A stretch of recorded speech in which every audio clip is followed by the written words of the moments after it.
ये सवाल पेपर में आएगा। कक्षा 10वीं की गणित का अध्याय 1, ठीक है। प्रश्न बैंक का सवाल है। ये सवाल वार्षिक परीक्षा, आपकी जो वार्षिक परीक्षा 2022 हो रही है एमपी बोर्ड मध्य प्रदेश राज्य की, ठीक है, उस परीक्षा में इस सवाल का आना तय है। क्यों तय है? क्योंकि ये very very very important question है। क्योंकि ये प्रश्न आपका प्रश्न बैंक से लिया गया है। कहाँ पर लिया गया है? प्रश्न बैंक से लिया गया है। अध्याय 1 बिल्कुल शुरुआत से पढ़ रहे हैं, ठीक है। सवाल यहाँ पर क्या समझेंगे? एक मिठाई विक्रेता के पास 420 काजू की बर्फी है और 130 बादाम की बर्फी है। मान चलो कि मैं मिठाई विक्रेता हूँ और मेरे पास दो प्रकार की मिठाई है। पहली काजू की बर्फी कितनी है? 420 है और बादाम की बर्फी कितनी है? 130 है। वह इनकी एक ऐसी ढेरी बनाना चाहता है। ढेरी का मतलब होता है एक के ऊपर एक के ऊपर एक जमा करके रखना। एक ऐसी ढेरी बनाना चाहता है, एक के ऊपर एक के ऊपर एक इस प्रकार से जमा करके रखना चाहता है कि प्रत्येक ढेरी में बर्फियों की संख्या कैसी रहे? समान रहे। हर एक ढेरी में बर्फी कैसे रहे? समान रहे। और ढेरी परात में कम से कम स्थान घेरे। मतलब ढेरी की जो लाइन बनेगी कैसी बनना चाहिए? बड़ी से बड़ी बनना चाहिए, तभी ढेरी परात में कम से कम स्थान घेरेगी और सब में बराबर बराबर संख्या होना चाहिए। तो प्रत्येक ढेरी में कितनी बर्फी आएगी? प्रत्येक ढेरी में कितनी बर्फी आएगी? सवाल ने क्या बोला है कि प्रत्येक ढेरी में, हर एक ढेरी में कितनी कितनी बर्फियां आएगी। ढेरी की संख्या अधिक से अधिक होना चाहिए। सवाल ने बोला है परात में न्यूनतम स्थान घेरे। कोई भी चीज न्यूनतम स्थान कब घेरेगी? जब ढेरी में अधिक से अधिक क्या होगी? बर्फी होगी। अधिक से अधिक बर्फी होगी मतलब महत्तम बर्फी होगी। अधिक से अधिक मतलब महत्तम, और अधिक से अधिक मतलब महत्तम समावर्तक निकालना है, मतलब HCF निकालना है। किसका HCF निकाल के लेके आना है? 420 और 130 का क्या निकाल के लेके आना है? महत्तम समावर्तक निकाल के लेके आना है। और किस विधि से निकालेंगे हम? यूक्लिड विभाजन प्रमेयिका वाली विधि से हम निकालेंगे, ठीक है। किस विधि के माध्यम से निकालेंगे? यूक्लिड विभाजन प्रमेयिका वाली विधि के माध्यम से हम निकालेंगे। क्या निकाल करके लेके आएंगे? महत्तम समावर्तक। तो यहां पर हम डालेंगे हल।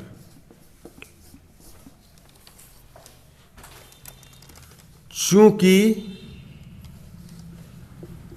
परात में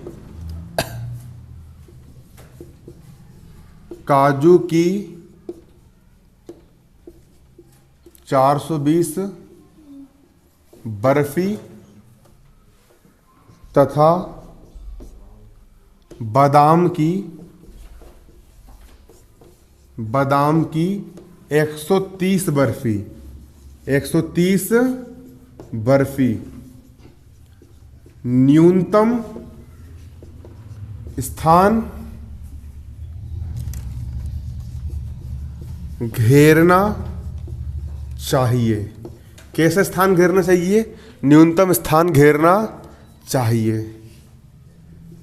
इसीलिए न्यूनतम स्थान घेरना चाहिए तथा, है ना, तथा ढेरियों की संख्या भी कैसी होना चाहिए? समान होना चाहिए। प्रत्येक ढेरी में बर्फियों की संख्या कैसी होना चाहिए? समान होना चाहिए। तथा प्रत्येक ढेरी में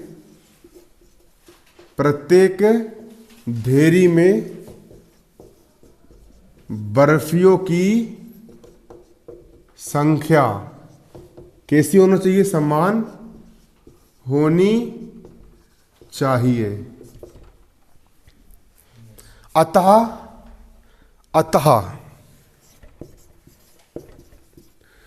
प्रत्येक ढेरी में बर्फियों की संख्या 420 और 130 का क्या होगी? महत्तम समावर्तक होगी। तो यहां पर लिख लेंगे अतः प्रत्येक ढेरी में बर्फियों की संख्या किसका? 420 तथा 130 का HCF होगी। HCF का मतलब क्या होता है? महत्तम समावर्तक होता है। क्या होगी भैया? HCF होगी, महत्तम समावर्तक होगी। महत्तम समावर्तक हम कौन सी विधि से निकालेंगे? यूक्लिड विभाजन प्रमेय वाली विधि से हम क्या ज्ञात करेंगे? महत्तम समावर्तक हम ज्ञात करेंगे। तब किस में लगाएंगे यूक्लिड विभाजन प्रमेय का? 420 और 130 में। तो यहां पर हम लिखेंगे चूंकि 420 130 से क्या है? बड़ा है। चूंकि 420 130 से बड़ा है। बड़ा है मतलब बड़ा वाला छोटे वाले को मारता है। तो बड़े वाले ने छोटे वाले को क्या मार दिया? तीर मार दिया। 420 130 से क्या है? बड़ा है बड़ा। 420 किससे बड़ा है? 130 से बड़ा है। अतः क्या होगा यहां पर? 420 और 130 में यूक्लिड विभाजन प्रमेय का लगाने पर, अतः 420 तथा 130 में यूक्लिड विभाजन प्रमेय का से, ये वेरी इंपॉर्टेंट सवाल है, पेपर में आने ही आना है। चलो अब यूक्लिड विभाजन प्रमेय का कैसे लगती है? 420 में किससे भाग देना पड़ेगा? 130 से भाग करना पड़ेगा। तो यहां पर हम लिखेंगे 420, इसमें कितने से भाग देंगे? 130 से। 130 का पहाड़ा ऐसा पड़ो कि 420 से आगे ना बढ़े। 13 कम 13, 13 दूनी 26, 13 तिया 39, 13 तिया कितना होता है? 39।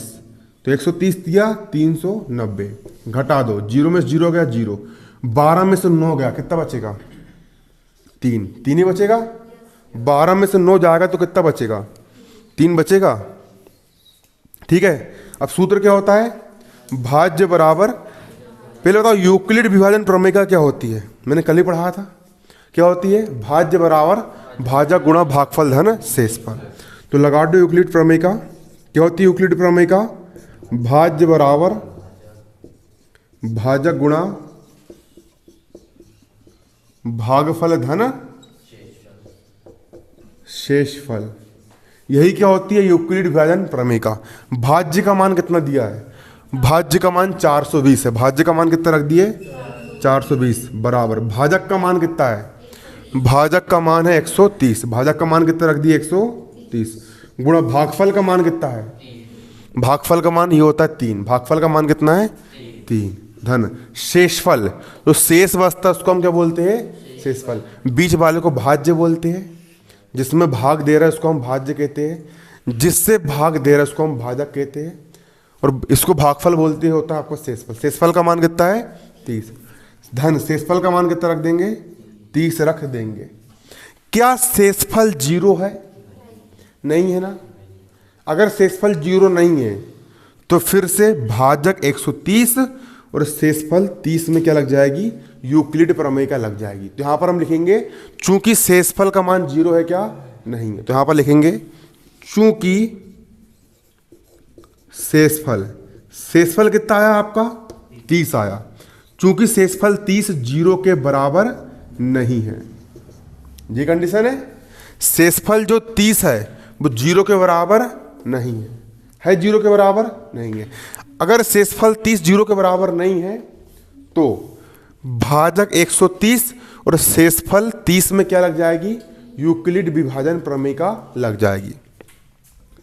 तब 130 और 30 में यूक्लिड विभाजन प्रमेय का से, तब 130 और 30 में यूक्लिड विभाजन प्रमेय का से। अगर शेषफल का मान 0 नहीं आता है तो फिर से यूक्लिड प्रमेय का लगती है। किस किस में लगती है? भाजक में और शेषफल में। भाजक 130 और शेषफल 30 में क्या लग जाएगी? यूक्लिड विभाजन प्रमेय का लग जाएगी। तो लगा दो यूक्लिड विभाजन प्रमेय का। कैसे लगाओगे? 130 में 30 का भाग दे दोगे तो 130 को लिख दोगे यहाँ पर, हाँ बीच में, और इसमें कितने का भाग देना है आपको? यहाँ पर 30 का भाग। ये दे दी मैंने 30 का। 30 का पहाड़ सब 3 का सब 13 से आगे ना बढ़े। 3 चौ 12, तो 30 चौ 120, 3 चौक हो जाएगा 12, 0 का हो गया 0, घटाने पर कितना आया 10। यूक्लिड प्रमेय का क्या होती है, भाज्य बराबर भाजक गुणा भागफल है ना, शेषफल। भाज्य का मान कितना है 130 है, कितना है 130, भाज्य का मान रख दिए 130 बराबर भाजक का मान कितना है 30, भाजक का मान कितना है 30 गुणा भागफल का मान कितना है 4, भागफल का मान कितना रख देंगे 4, धन शेषफल का मान कितना है 10, शेषफल का मान कितना रख दोगे 10 रख दोगे, शेषफल का मान कितना रख दिया यहाँ पर हमने 10 रख दिए शेषफल का मान 10 रख दिए, कितना रखे शेषफल का मान 10 रख दिए ना। अब देखो क्या शेषफल अभी भी 0 है क्या, नहीं है ना। पहले इतना उतारे कि नहीं उतारे पहले मेरे को बताओ, उतार ली सबने, एक बार फिर से समझो, फिर से देखो शेषफल का मान 0 है क्या, नहीं है ना। अब आगे समझ लो, नहीं 0, शेषफल का मान 0 है क्या। अगर शेषफल का मान 0 नहीं है तो फिर से यूक्लिड प्रमेय का लगेगी, किस किस में लगेगी, भाजक 30 और शेषफल 10 में फिर से क्या लग जाएगी, यूक्लिड विभाजन प्रमेय का लग जाएगी। चूंकि शेषफल 10 का मान 0 के बराबर नहीं है, यहां पर हम लिखेंगे चूंकि शेषफल 10 0 के बराबर नहीं है, शेषफल 10 का मान 0 के बराबर नहीं है। अगर शेषफल 10 का मान 0 के बराबर नहीं है तो क्या लग जाएगी, यूक्लिड विभाजन प्रमेय का, क्या लग जाएगी, यूक्लिड विभाजन प्रमेय का। ठीक है, तब किस किस में लगेगी, 30 और 10 में क्या लग जाएगी, यूक्लिड विभाजन प्रमेय का। तो लगा दो तब 30 और 10 में है ना, भाजक 30 और शेषफल 10 में यूक्लिड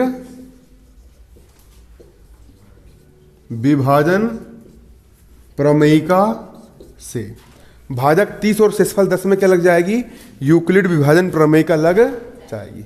लगेगी क्या नहीं लगेगी, लग जाएगी। एक बार फिर से समझो, इतना फिर से समझना है बारीकी से। एक मिठाई विक्रेता के पास 420 काजू की बर्फी है और 130 बादाम की क्या है, बर्फी है। वह इन बर्फियों की ऐसी ढेरी बनाना चाहता है कि प्रत्येक ढेरी में बर्फियों की संख्या कैसी रहे, समान रहे, और ढेरी परात में न्यूनतम का मतलब होता है कम से कम स्थान घेरे। तो प्रत्येक ढेरी में कितनी बर्फी आएगी, तो हम लिख लेंगे चूंकि परात में काजू की 420 बर्फी और बादाम की 130 बर्फी न्यूनतम स्थान घेरना चाहिए। अब न्यूनतम स्थान घेर रही है मतलब अधिक से अधिक बर्फी जमाना पड़ेगा, अधिक से अधिक मतलब महत्तम समवर्तक निकालना है, मतलब एचसीएफ निकालना है, तथा प्रत्येक ढेरी में बर्फियों की संख्या कैसी होना चाहिए, समान होना चाहिए, है ना। अतः प्रत्येक ढेरी में बर्फियों की संख्या क्या होगी, 420 और 130 का महत्तम समवर्तक होगी। अब हमने 420 और 130 का हम निकाल लेंगे महत्तम समवर्तक, कौन सी विधि से निकालेंगे, यूक्लिड विभाजन प्रमेय वाली विधि से हम निकाल लेंगे। तो यहां पर क्या लिख देंगे, चूंकि 420 130 से क्या है, बड़ा है, चूंकि 420 130 से क्या है, बड़ा है, अतः 420 और 130 में यूक्लिड विभाजन प्रमेय का लगा दिए, भाग दे दिए, भाज्य बराबर भाजक गुणा भागफल धन शेषफल आ गया, मान रख दिए, शेषफल का मान 0 नहीं आया तो फिर से भाजक 130 और शेषफल 30 में यूक्लिड प्रमेय का लगा दिए, 130 में 30 का भाग कर दिए, भाज्य बराबर भाजक गुणा भागफल धन शेषफल कर दिए। अभी भी शेषफल 0 आया क्या, नहीं आया, तो फिर से भाजक 30 और शेषफल 10 में क्या लगा देंगे, यूक्लिड विभाजन प्रमेय का लगा देंगे। इसको नोट कर ली इतना कॉपी में, आप आगे देखो।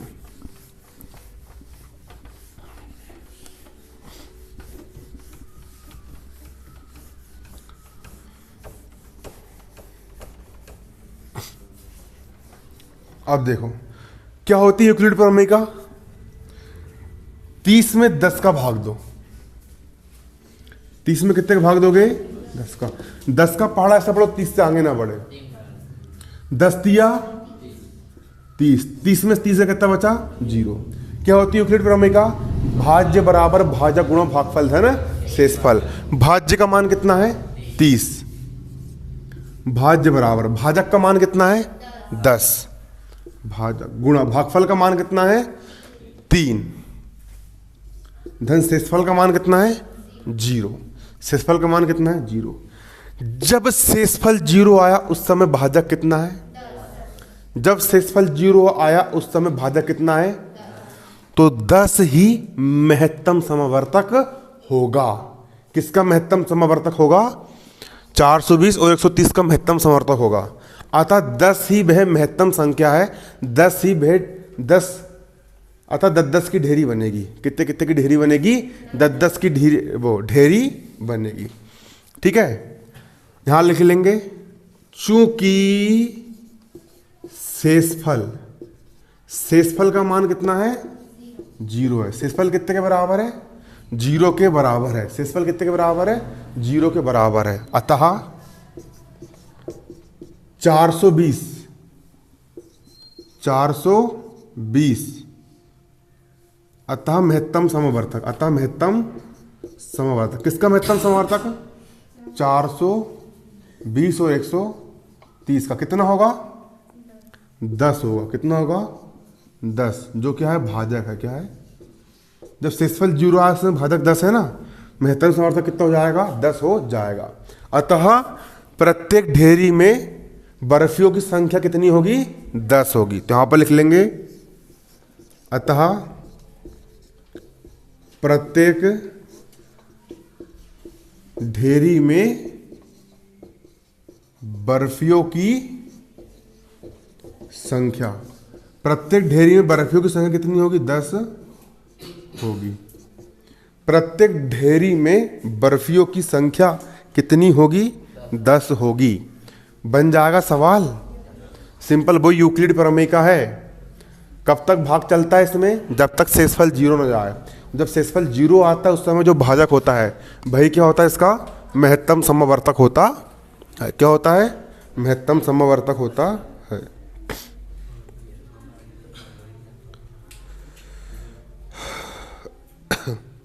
चलो अगला सवाल उतार ले, इसको मिटा दूं।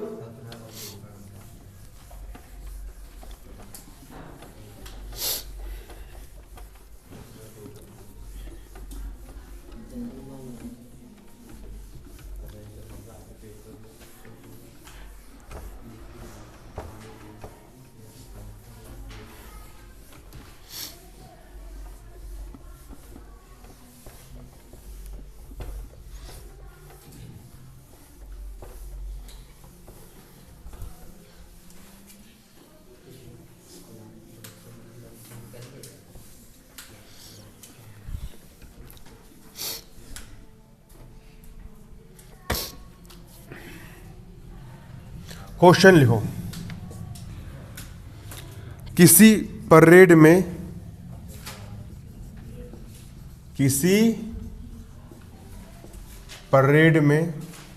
लिखना भी है, समझना भी है।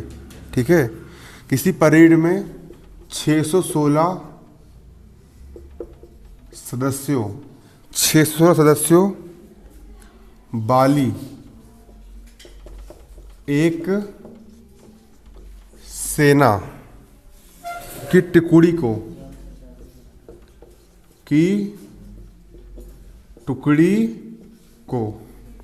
32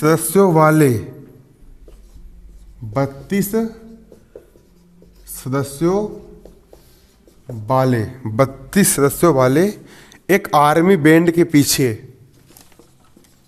एक आर्मी बैंड के पीछे मार्च करना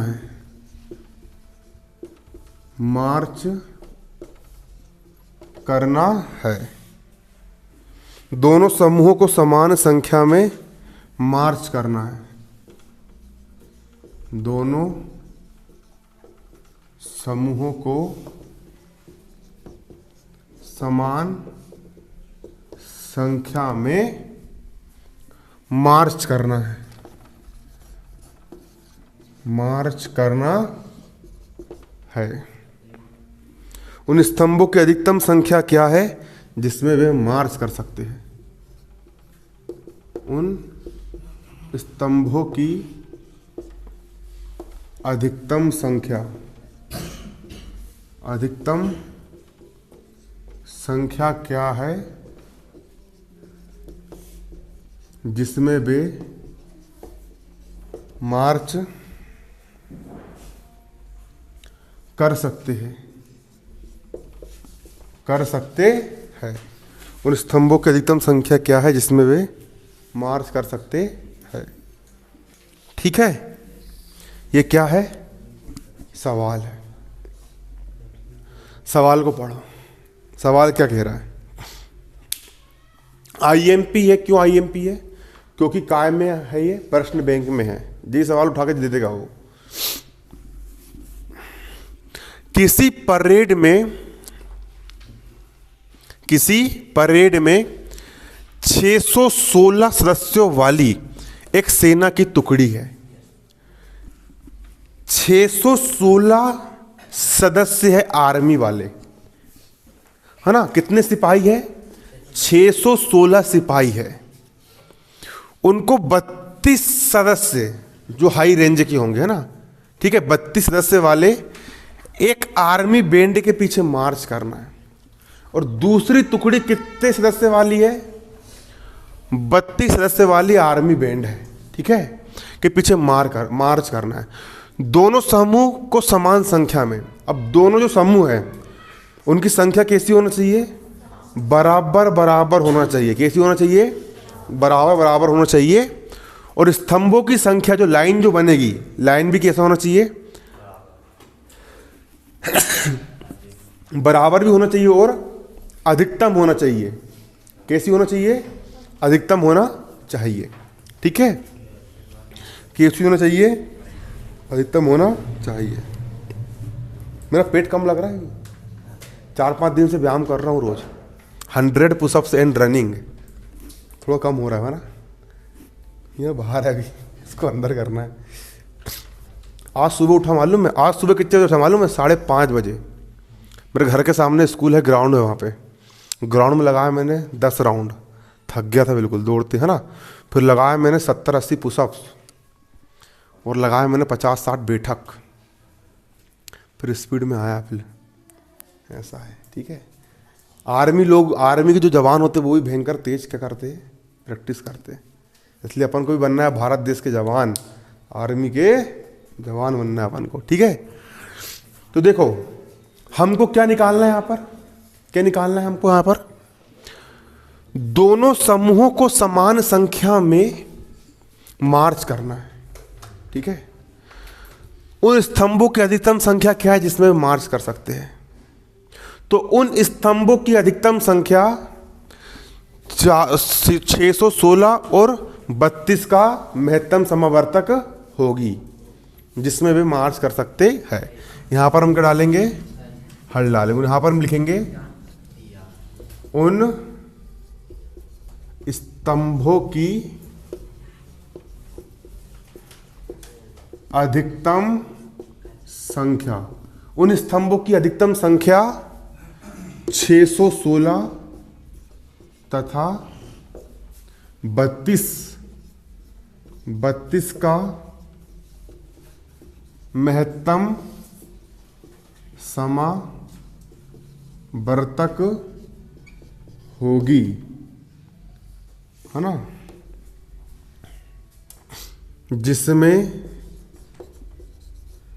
वे मार्च कर सकते हैं। यहां पर बोलो उन स्तंभों की अधिकतम संख्या क्या है? अधिकतम का मतलब होता है महत्तम संख्या क्या है, मतलब क्या निकालना है इसमें? महत्तम समावर्तक निकालना है। किसका निकालना है? 616 और 32 का क्या निकालेंगे हम? महत्तम समावर्तक निकालेंगे। मतलब क्या ज्ञात करना है हमको? HCF ज्ञात करना है। किसका? 616 और 32 का। वही विधि से ज्ञात करेंगे ना। कौन सी विधि से? यूक्लिड विभाजन प्रमेयिका वाली विधि से। तो यहां पर हम लिखेंगे चूंकि 616 32 से क्या है, बड़ा है। 616 32 से बड़ा है। 616 जो है वो 32 से क्या है, बड़ा है बड़ा। अतः 616 और 32 में यूक्लिड विभाजन प्रमेयिका से, यहां पर क्या लिखोगे, अतः 616 तथा 32 में यूक्लिड विभाजन प्रमेयिका लगाने पर, ठीक है। हम 616 और 32 में क्या लगा देंगे, 616 और 32 में क्या लगा देंगे, यूक्लिड विभाजन प्रमेयिका लगा देंगे। किस में लगाएंगे, 616 और 32 में। कैसे लगाएंगे, 616 में किससे भाग देंगे, 32 से भाग देंगे। तो यहां पर हम 616 में किससे भाग करेंगे, 32 से हम क्या कर देंगे, भाग कर देंगे। 32 का पहाड़ा ऐसा पढ़ो कि 61 से आगे ना बढ़े। 32 से कम 32 और 32 दूनी 64, एक ही बार जाएगा ये। कितने बार, 32 से कम 32। 11 में से 2 गए, कितना बचेगा, 9। और 5 में 3 गए, 2 उतार लिए, 6। 32 का पहाड़ा ऐसा पढ़ो, 3 का ऐसा पढ़ो कि 300 से आगे ना बढ़े। 9 बार, 3 9 27, तो 9 बार जाएगा लगभग, 9 बार है ना। 32 में 9 का मल्टीप्लाई करो, 9 दिन 18 का 8 हासिल का 1, 9 3 27, 27 और 1 28। इतनी आ रहा है। 16 में से 8 गया 8, कितना बचा यहाँ पर, 8। इतने बच रहा है सही में। चलो अब यूक्लिड विभाजन प्रमेयिका क्या होती है बताओ मुझे।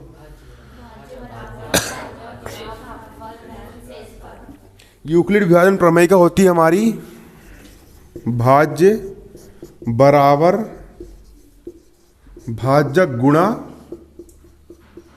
भागफल धन शेषफल। यही हमारी क्या होती है, यूक्लिड विभाजन प्रमेयिका होती है। होती क्या नहीं होती है, भाज्य किसको बोलते हैं, जिसमें भाग देते और जो बीच में लिखा जाता है उसको हम क्या कहते हैं, भाज्य। भाज्य का मान कितना है, 616। भाज्य का मान रख दिए 616 बराबर भाजक का मान कितना है, जिससे भाग देते उसको हम भाजक कहते हैं। भाजक का मान कितना है, 32। भाजक का मान हो गया 32 गुणा भागफल का मान कितना है, भागफल का मान कितना आया, 19 धन शेषफल का मान कितना है, जो शेष बचता है उसको हम शेषफल कहते हैं। शेषफल का मान कितना है, 8। क्या शेषफल 0 है, क्या शेषफल 0 है, शेषफल 0 नहीं है ना, नहीं है ना, है शेषफल 0 नहीं है ना। चल बता रही इधर, तू बता शेष। अब किस में लगाएंगे यूक्लिड प्रमेयिका, वेरी गुड है ना, बहुत शानदार।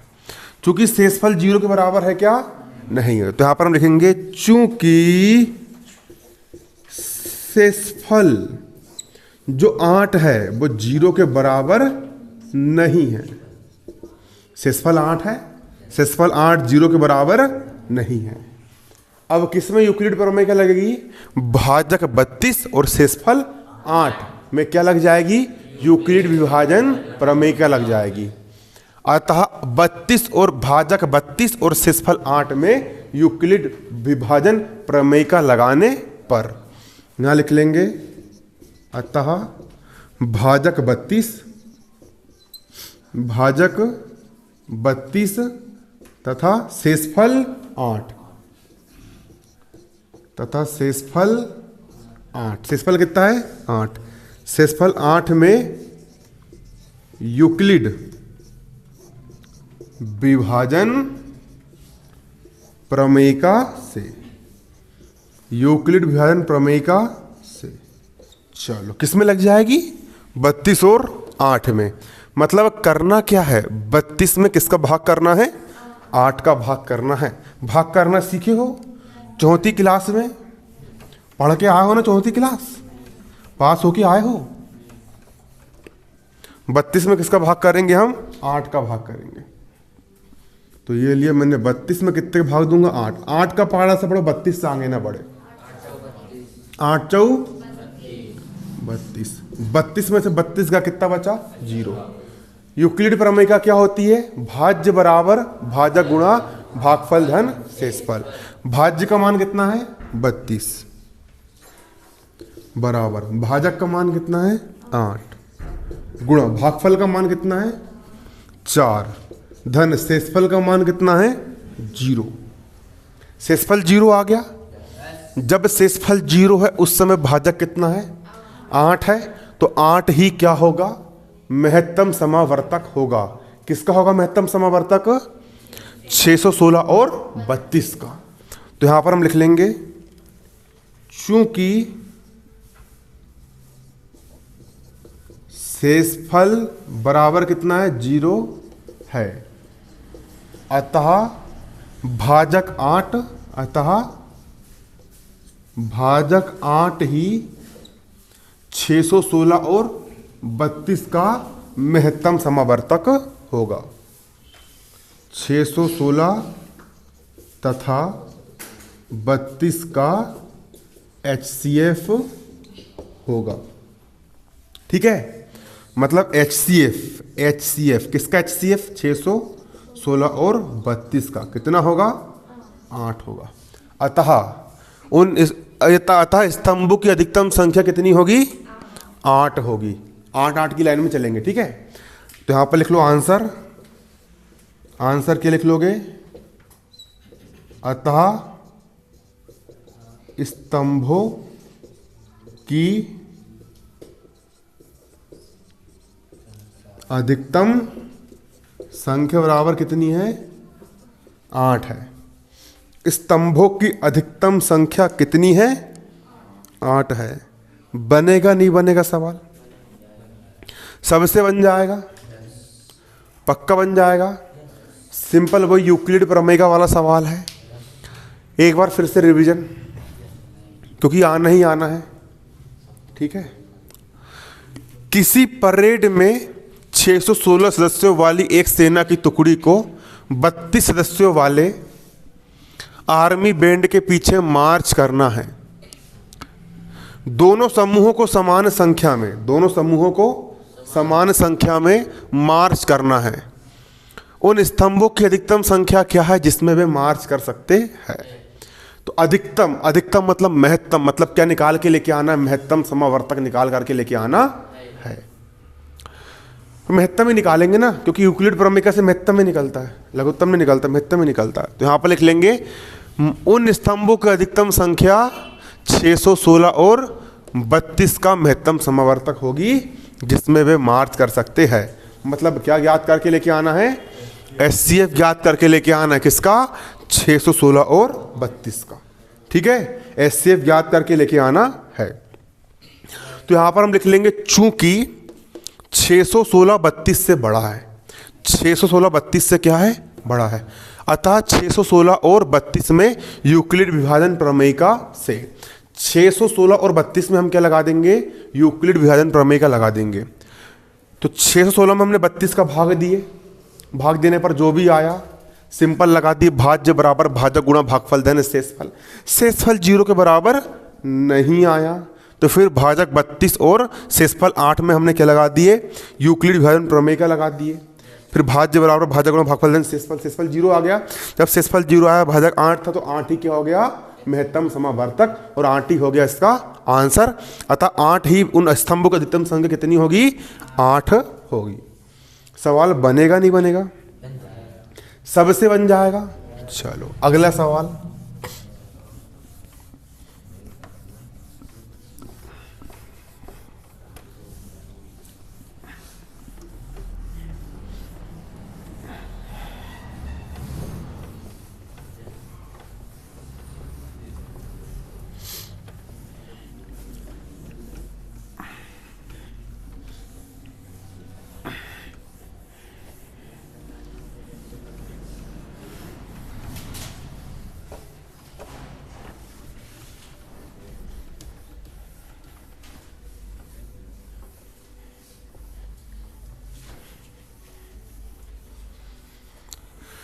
चलो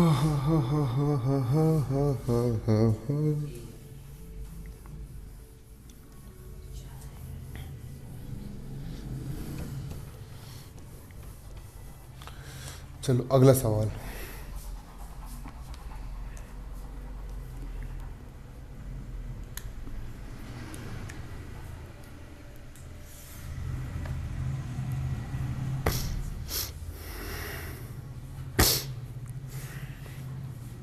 प्रश्न बैंक का अध्याय 1 का 9वां सवाल। दर्शाइए कि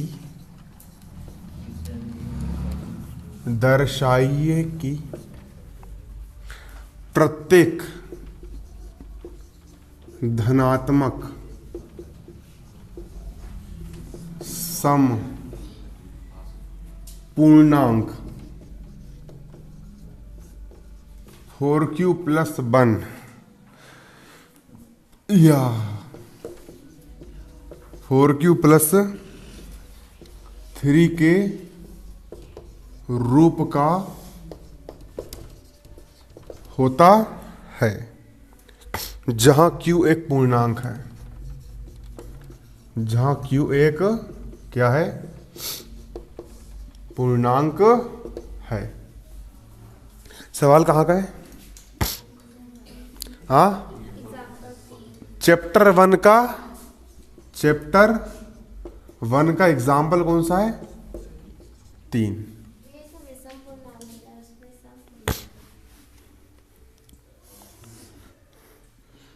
यहां पर सम ही लिखा है। सॉरी,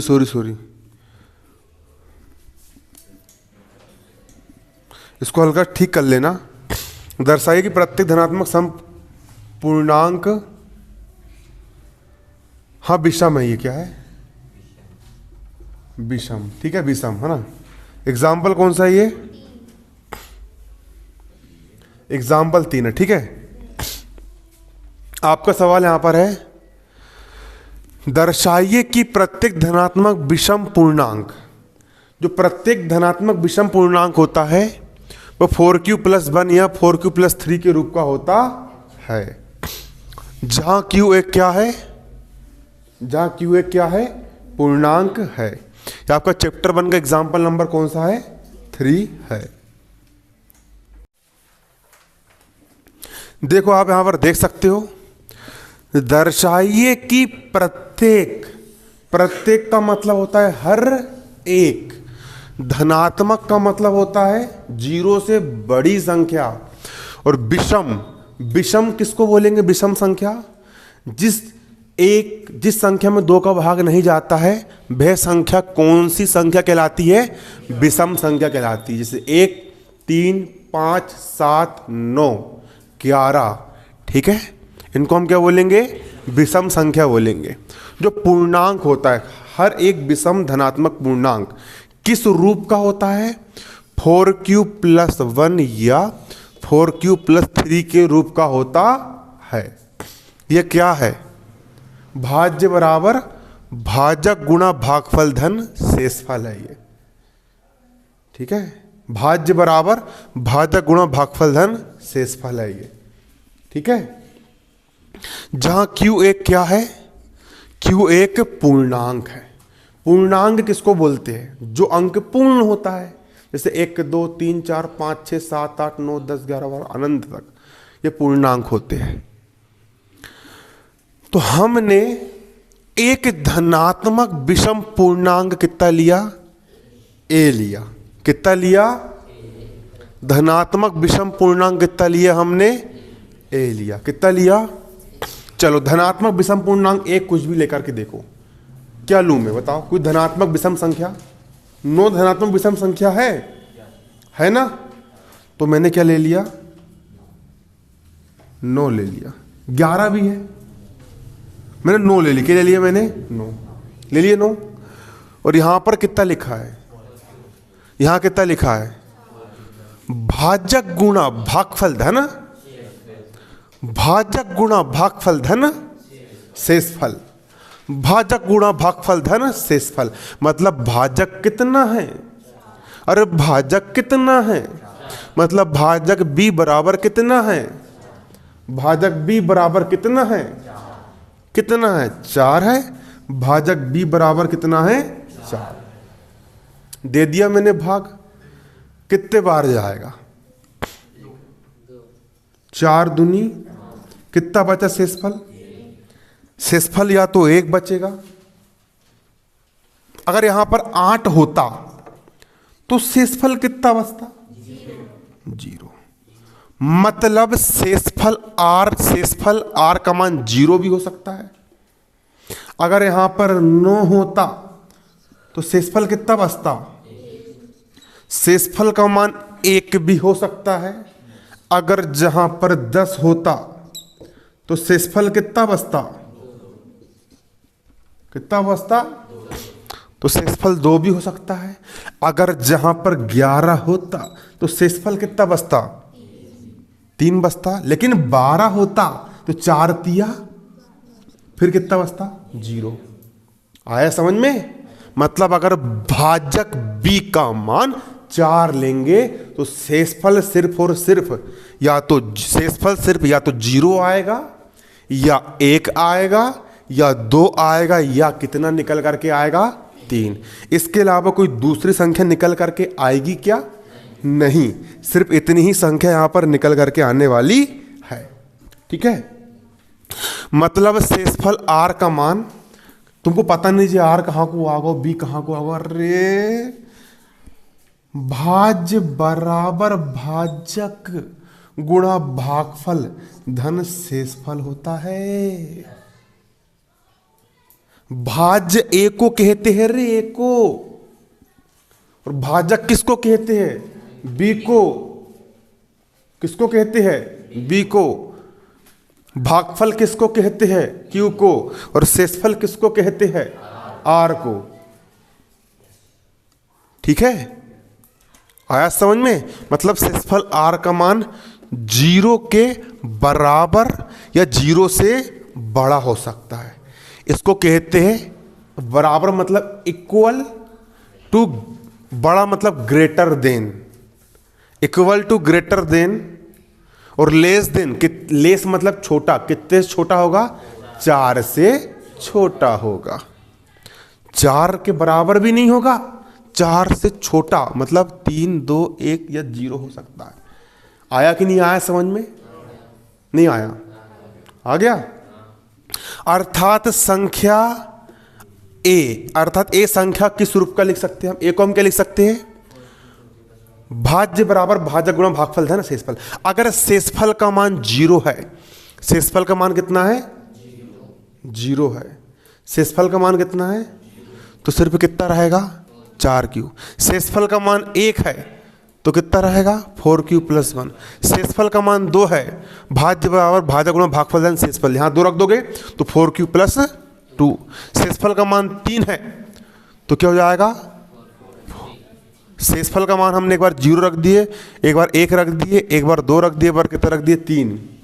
तो ए जो है ना, ए आपका धनात्मक संख्या ए, उसको सिर्फ और सिर्फ इन्हीं 4 रूपों में लिख सकते हैं। पहला रूप होगा जे वाला, दूसरा रूप होगा जे वाला, तीसरा रूप होगा जे वाला, और चौथा रूप होगा जे वाला। जहां क्यू क्या है, भागफल है, भाजक गुणा भागफल धन शेषफल।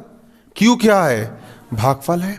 चूंकि ए एक क्या है, विषम पूर्णांक है। कौन सा पूर्णांक है, विषम पूर्णांक है ना, इस और विषम है, क्या है, विषम।